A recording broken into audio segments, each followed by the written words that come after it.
Hello everyone! In this tutorial, we will show you a simple and free method to unlock any phone from any carrier, even if it's not fully paid off. No more expensive unlock fees or shady third-party services.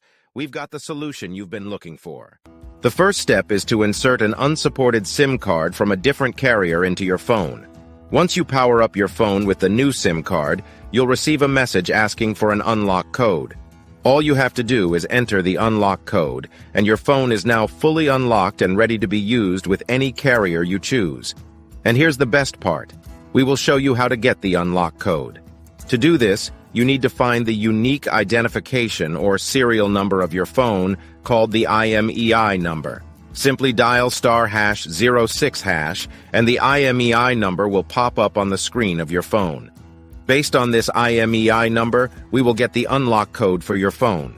If you're a T-Mobile customer or a customer of a mobile carrier that provides a device unlock app, you won't need an unlock code. Things will be much easier for you. Visit useanysim.com and find straightforward instructions to unlock your phone for free, based on the IMEI number of your device. Get started now and enjoy the freedom of an unlocked phone, all for free. Thank you for watching. If you found this helpful, please consider subscribing and sharing with your friends.